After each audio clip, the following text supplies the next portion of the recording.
Hey, everybody. Welcome back to the Outcomes Rocket. Today, I have the privilege of an outstanding guest. His name is Brent Althoff. He is the Director of Credentialing Operations at MedTrainer, the partner that we're doing this series with. Brent has a deep array of experience in the credentialing space with working with various different providers, the oral health space, as well as payers like Optum. And so I'm excited to have him here on the podcast to shed some light around compliance and things that we could be doing to accelerate it in healthcare. So Brent, so grateful that you're joining us today. So I really appreciate being here. Absolutely. So look, let's start with the fundamental question. What are key drivers behind the need for healthcare's need to focus and provide an overview of the credentialing process in healthcare and why it's crucial for healthcare organizations? Sure. One of the biggest things about credentialing is it's multifaceted base. It's always complex. It's a really broad term across the industry, whether you're getting credentialing with a healthcare organization or whether you're getting enrolled with a payer. And a lot of people refer to that as getting credentialed with an insurance payer. So there's always kind of a broad term to it. The other hard parts here with credentialing and the nuances are nobody's the same, right? Each state has their own differences along with all the payers. That no one's the same. Now, 95% of it's probably close to being the same, but there's always a 5, maybe even 10% nuance where whether it's state regulations or even just the provider differences that cause us to be different for every single provider, every single group, every single payer. So it adds to the kind of a little bit of a difference that makes everything unique, even though the majority of it is the same. You have a really unique perspective, right? You work for a health system. You spent a few years at a major health insurance company. How do things look like from the payer side? The fundamental piece that a lot of healthcare organizations, whether it's a small group practice, I worked for a safety net hospital in Minneapolis. Each one of those has the feeling that the payers are trying to withhold, trying to not pay them, and realistically, when it comes down to it, the payers have to follow a strict process. Now, some of that's government based, some of that's interior based as to what they have to meet for their own regulations, but a lot of it comes into like NPS net promoter scores. It's one of the big key driving factors behind the insurance payers that a lot of people don't see. It basically, and it's the detractors, it's who's actually promoting you. So they do lean heavily on that, and it's something outside of the normal health scope as far as credentialing in a group or a hospital that they don't really lean on, because you're already in a normal clinic setting or hospital or group, you're normally interacting with those providers where it's really easy. You know them by name, you've probably met their spouse, they've talked about their pets, whatever it may be, or even just that feel where you know that person one-on-one. In the outside of that, from that payer's perspective, they don't know those people as well as you do. They don't know them, so they're looking for feedback on how the provider's doing and like how the process is working for them if things are running smoothly. So they use that NPS score to really kind of drive their focus. And the other parts here with the healthcare, it's every single one of the payers has a different process and a different piece that moves them in a different direction. So they have to follow, and the hard part with the payers is that you have to follow everything state-based. So states might have their own regulations. They might have different pieces per the provider that they can accept in one state. California's nurse practitioners actually don't have licenses. They actually have certifications. In Minnesota, where I'm based, they have to maintain their RN with their MP, and they also have to have a certification. So there's so many different variables in with this that make this kind of convoluted at some points in time. So when you're working and for us, when we're working in Minneapolis, it was really easy for us to be able to work because we're only dealing with Minnesota-based one state. Yeah, it's very easy where the payers are working across all 50 states, so it becomes a lot more like I'm saying, convoluted for them to be able to pick up on everything and know everything. Because I mean, if you start doing the math behind it, you get into 50 states times 30 different providers, and all of a sudden the knowledge base there just jumps through the roof. So it's a little harder for them to be able to do it, but it's still being able to. The big part here is being able to communicate out what the payer actually needs and having the hospitals, and I think that's kind of the downfall a lot of the times with the payers. It's here's the process, but they don't go into a lot of details. And I think that's kind of the chasm that's in between the groups and the payers. So then is part of what you guys do with the process is help the payers communicate requirements more effectively? So is that part of it or no? It's really pushing the payers into the idea of like being able to communicate better and holding them accountable in certain areas. I mean, that's the best term that we can use, is just accountability. In certain groups, obviously, we have FQHCs that they're based off the federal government's what they're funding, but they have certain requirements, and they have managed care organizations that actually work as a sub parts to the insurance payers that deal with the Medicaid based on the different states. So those MCOs have certain requirements that they have to meet because of state regulations to be able to keep that managed care organization funding and to keep that contract in place. So they have to play by the rules, which for the organizations, the healthcare organizations, is great because they have some teeth in this. It's not just waiting and waiting and waiting. They can hold people accountable. So it's good for both sides, honestly, in the end, even though people don't like it. Workflows with credentialing could be super complex. Could you share some specific automation tools or strategies that have proven successful in credentialing? And really, bottom line is, how do they impact revenue cycle, right? Because that's what a lot of people listening to the series care about. And that's something, at MedTrainer that we're always constantly trying to do. Even outside of that, I mean, our competitors, whoever it may be, it's trying to find that piece to be able to have all the information in one area, so you have that source of truth. That's a huge industry term that is used all the time. What's our source of truth, right? 20 years ago, before everything got into the tech area and we were able to start moving in a better direction, it was paper. And every time I hear paper, I just cringe a little bit inside, because I use the paper. I've done that. I've submitted the applications through fax or by mail, and that bad feelings come up with that. But the automation piece is to be able to drive us forward. So small things like being able to have that source of truth, being able to pull that information out quickly. If you're talking about the data that you have in the system, or even in in a basic spreadsheet, how can you get that information out quickly, get it into an application, get it sent, whether the application's in email or it's in a portal, or or if you're using Medicare through Pecos, like how can you get that information out? So having it first in its one place, safe, true. Second, how can I get it out quickly?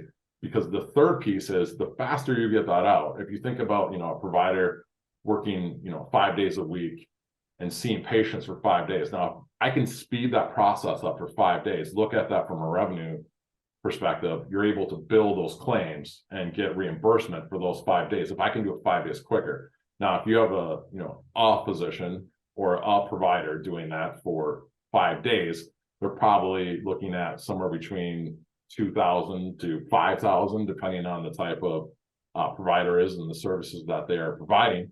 So in that 5 day period, you're looking at $10,000 to $25,000 in revenue, and that's 5 days. Now imagine if that's 10 days, right? Now imagine that's 30 providers, or in big organizations like the one I worked in Minneapolis, that's 1,250 providers. And now those numbers, are starting to become astronomical at that point in time. We're looking at huge swings in revenue.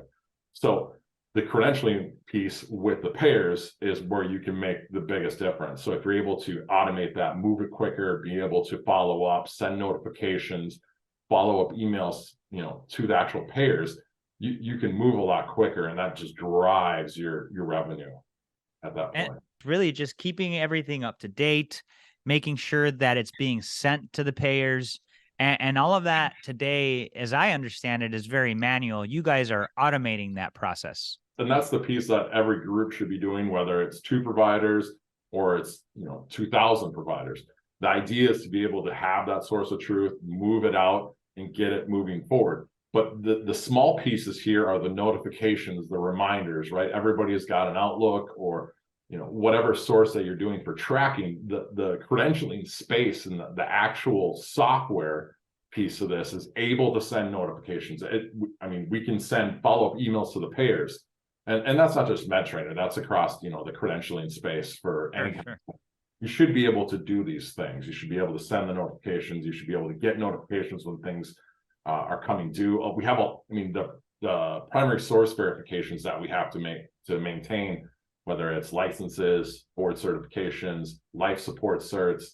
There's also provider liability insurance that we have to maintain on a yearly basis. There's all these things that can put you out of compliance, that can take you out of accreditation very quickly if you don't have these set up. So having the notifications, having it in one area, it boosts your ability to be able to move quicker, yet at the same time be flexible with any kind of information that's coming in and out of your business. Let's talk about how C-suite can help support credentialers. Like, from your perspective, how could the executive leadership team help them enhance efficiency and revenue? The biggest way, in a lot of times, in being a credentialer, and I've done that, I've been the basic person on the bottom end and the entry level.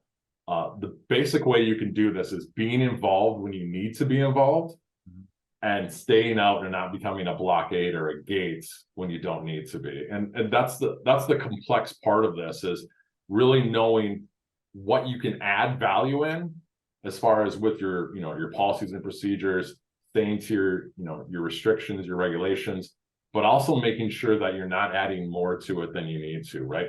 If your regulatory requires you to have 5 years worth of work history, and you as an organization are requesting 7, really ask yourself why you're doing that. Making sure that you understand that, you only need 5 years. Why are you doing 7? Is there something, is there some reason that you need to do that 7? Or are you just adding it to add a higher standard for no particular reason? Other areas, it's just really making sure as a provider, you're providing that service to that patient. And that is your primary focus here in your journey through your career as a provider, is to provide that care. And it's hard sometimes to be able to get that information or to get the providers to buy into the credentialing process. So having, an executive leadership team, or even a physician champion or a provider champion for that matter, to be able to help drive that credentialing process, that's one of the biggest things from either a credentialer or a credentialing company such as MedTrainer, to have somebody on the inside to be able to help drive you. That in itself, it's so welcoming, and it gives you the ability to be able to move things when at points in time you can't. And that's kind of the bad part about being a credentialer every once in a while, is you don't have that ability. So being able to have that partnership, to have somebody come alongside you and help move that forward, it's so crucial in what we're doing. So Making sure that the standards, everyone is holding their organization to, from a compliance, from aligned to the standards that need to be in place, not necessarily something that has been. yeah. So it's like, it's worth examining. Wouldn't you say, like, what the standards are? 100%. And that's the thing also, like actually listening Yeah. to, what not only your medical staff is saying, or your credentialer is saying, and being able to reevaluate things, like what you just said, like being able to take a look again and be like, are we just doing this for the sake of doing it, or are we doing it with a purpose? And making changes when you need to. Every 2 years, you should be reevaluating every 2 years of what your credentialing process is. Look at COVID. A lot of the payers changed out their applications to meet the new requirements. Are you changing out your policies and procedures and your requirements based on that? I know a lot of the organizations that we work with right now as our clients, they've added in, COVID sign-offs to all sorts of different areas for that. Work from home standards, a lot, telehealth abilities. So there's so much that, changes in that. And that's just one small piece. We're not even talking about what's different with the payers, or what the government's now requesting, or the state. There's so many different things that you need to reevaluate. And 2 years, I think, is a good time period. I wouldn't want to go over that. I mean, you could do it every 6 months if you want, but then you're just kind of getting in a spot where do you really need to? And 2 years is kind of that good window of we've went a while, let's reevaluate. And these evaluations, I think, are critical for all of us to consider. And even outside of credentialing, I know many of you guys that are listening, maybe you're thinking credentialing, okay, maybe not for me, but frankly, when you think about what you're doing, obviously you're a med device company, you're thinking about this, but if you're a business, you got to be thinking about your systems and your processes. And I think that 2-year rule that Brent is alluding to is a healthy window to take a look at our SOPs and the ways that our companies run. Wouldn't you say, Brent? Yeah, I mean, some of them, I mean, the good ones that we work with, and I'll quote good ones, they're doing it on an annual basis, right? Okay. Yeah, to make sure that they're, but it's a lot of this comes into, do you have the time? Do you have the resources to do this, right? A lot of the bigger corporations have, a quality assurance team, and some of the groups we work with are 10 providers. They've got 7 people on staff there, right? So do we have enough time? Do we have enough resources to be able to look at this? So to go back to refine even more, I would say between 1 and 2 years. That's okay. I like that. Anything lower than a year, you have to. Why are you doing it more than once a year? Do you have something that you need to be looking at intrinsically inside? Like you're not prepared, you haven't had a legal team review it. Do you have all your ducks in a row? So. Yep. No, that's awesome. Hey, Brent, so there's a ton of challenges, right? And a lot of people struggle with this. When it comes to credentialing, can you give us some examples of those challenges and then some guidance on how our listeners could navigate to overcome these hurdles? Sure. One of the biggest things that we're seeing now, and we've probably been seeing over the last 10 years, but even more so now, it's been flexing even more than normal. It's just the credentialers that are doing the credentialing aren't always doing credentialing full time, right? You have people wearing multiple hats. You have people doing administrative assistant work. Or a few clients we have the COO supporting the credentialing process as they move forward. Then the growth in healthcare, whether it's through mergers or whether it's startups with the behavioral health sector, that has been growing immensely over the last 5 to 10 years. So that piece of multiple hats and having people that aren't necessarily normally in the credentialing world, we're seeing that more so than ever. And credentialing in itself, you don't go to school for credentialing. You don't start off going, I really want to get into credentialing. The credentialing scope in itself, you kind of fall into it, or you're maybe brought into it against kind of your will a little bit with the needs. But that's probably the first thing, is just all the hats that people are wearing, right? That I'm doing this, I'm doing that, I'm accounts receivable, accounts payable, I do credentialing. That's probably the biggest thing we see. The second part is just unrealistic expectations. What does that look like from your team? What are your unrealistic expectations that you have for the payers? Thinking that you can get stuff done in 2 weeks when that's not the case. Having people be able to just think they know things, and it's always going to be this way when things change all the time. Applications, requirements. If you look at the accreditation bodies and their standards, those change every year as well. Not in drastic ways, but small ways that still will impact you if you're not prepared. So that's one of the biggest. Those are the 2 biggest things. Another area here, I probably got a top 4. Let's hear. The area is just the ability to be able to transfer from paper eventually at some point in time. Now, most of the industry has done that, but there's still some, especially the small organizations that are still using paper because it's not cost efficient for them to be able to switch yet. But the thing I would say is not being terrified of making that progress or that shift. A lot of the accreditations and different organizations, and even the payers, have small windows for you to be able to transition from that paper. And a lot of the different areas, whether it's scanning companies or even consultants, have made this process a lot smoother. There's a lot more true and tested ways to be able to do this. communicating with other groups that have, you find pain points that, maybe they saw that are, that you haven't thought of yet. That transition though from paper is probably the biggest thing that people get scared of. And it's not the time to be scared now. Like 10 years ago is probably, but not now with all the different automation tools, consulting teams, all of that. And the last one, number 4 that I would have, just being prepared. That is probably one of the pieces here that we can't stress enough, right? It's project management 101, right? Being prepared, doing the work up front, doing all your checks and balances, having everything in your policies and procedures, making sure that you have everything that you want implemented, and then going after. But it's being prepared, being informed. Those are the areas in which that rounds out the top 4 to me. And the things that we constantly see from people when they come in. They come into us, they're having, hey, we'd love to start working with you. And then we ask them, what would you like us, to help you with? What areas would you like us to move in what direction? And they're like, I don't know. Mm-hmm. Hey, what payers do you want us to enroll you with? The good ones. And unfortunately, that's not really helpful though. So being prepared from the aspect of the healthcare group, it's paramount in the industry. And I know it seems a little, a little funny or a little indifferent that people would be coming with that, but we have providers that are coming here that want to start their own business or want to do that, and they have the medical experience to be able to do it, but they might not just have the business aspect tied down yet. So we see that a lot. So being informed, being prepared is huge.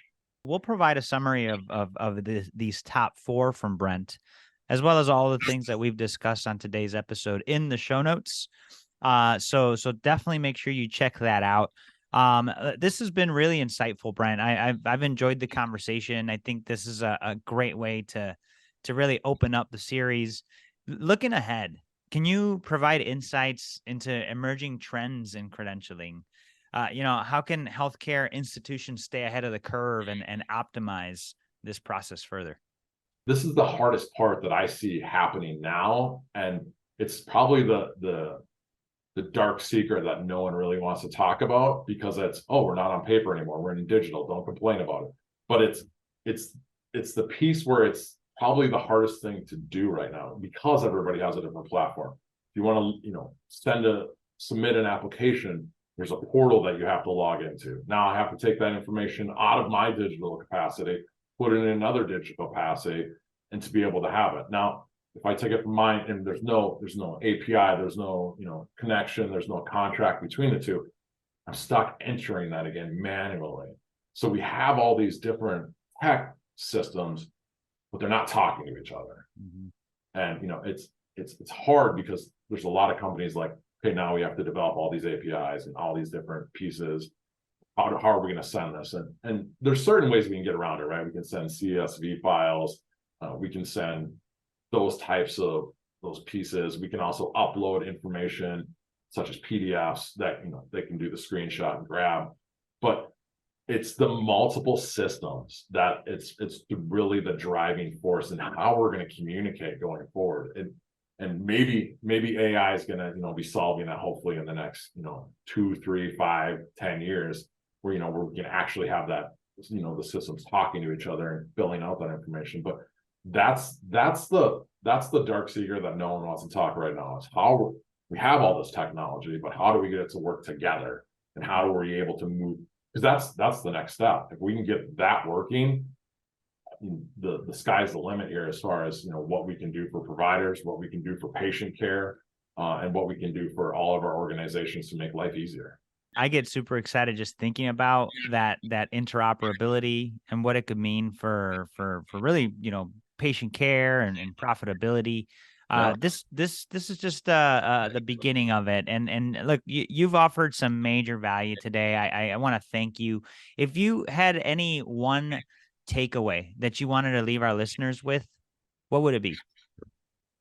Staying informed, being prepared. Like those two things. I know it's a 2-thing piece, but just staying informed, right? Yeah. Knowing what the payers are requesting, staying with what the government has. There's different bills coming out with all sorts of different things, whether it's, during COVID, we had small examples of the ability to be able to do things differently because of COVID. Like, but there are a lot of healthcare organizations that didn't know what was happening. They didn't know they could do this, and those things of just staying informed and being prepared are the paramount pieces here that are going to drive success, whether, again, like you said, and patient care, provider health, mental health for them, and in your revenue. Like those, all three of those things, if you're winning, like the sky's your limit, and people are going to want to work with you every day of the week. Stay informed, be prepared. I've been impressed with the work that MedTrainer is doing to really kind of keep their community, their customers informed and prepared. So definitely tap into the resources they offer, and certainly take a look at the show notes for a lot of the insights that Brent shared today. Brent, really appreciate you jumping on this series. It's all more than happy to. Thank you.